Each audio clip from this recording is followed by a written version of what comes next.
Once upon a time in a faraway village, there lived a man called Ali Baba. He was a poor woodcutter who had a rich brother, Qasim, who never shared any of his money or wealth with him. Instead, he treated Ali Baba, his wife and son badly. One day, as Ali Baba finished cutting logs in the forest, he saw lots of men on horses and he hid. He climbed up a tree and watched the 40 horsemen. The men had saddlebags full of gold, and they took them to a big rock. One of the men shouted, "Open sesame," and a door in the rock opened and the man entered the cave. The others followed. After a while they came out and the leader shouted, "Close sesame." When the thieves left, Ali Baba walked to the entrance of the cave. He said the magic words and entered. He was amazed by all the gold, silk, jewels and gold crowns piled up. Feeling it was all right to steal from thieves, Ali Baba decided to take some gold home for himself and his family. When he got home, he showed the gold to his wife. His wife wanted to know how much gold they had. She went to Qasim's house to borrow his wife's scales so she could weigh the gold. She did not want Qasim and his wife to know about the gold, so she said they were weighing meat.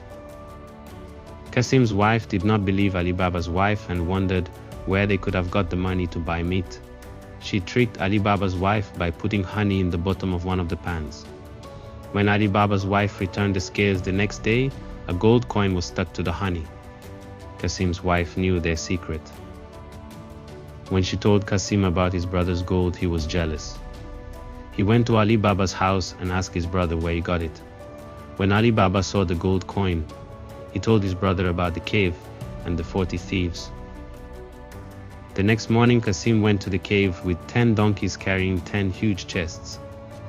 He got inside by saying the password, but he forgot the magic words to get back out. The thieves found him inside and killed him. When Qasim did not come back, Ali Baba went to look for him. He found his brother's body hanging inside the cave and brought the body home.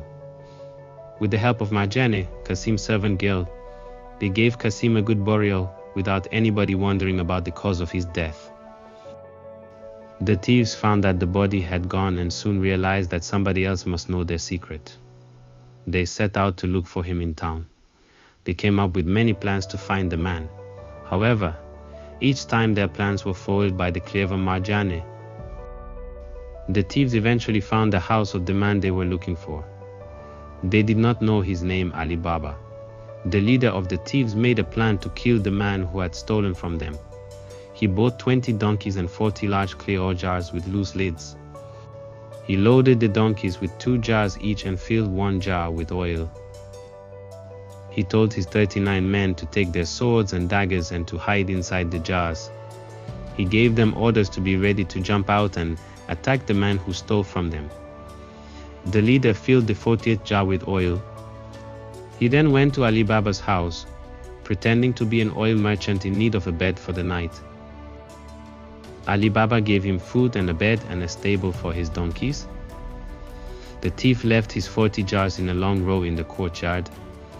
Marjaneh discovered his plan and killed all 39 men by pouring boiling oil on them. When the leader came to find why his men were not ready to fight, he saw they were all dead and he ran away.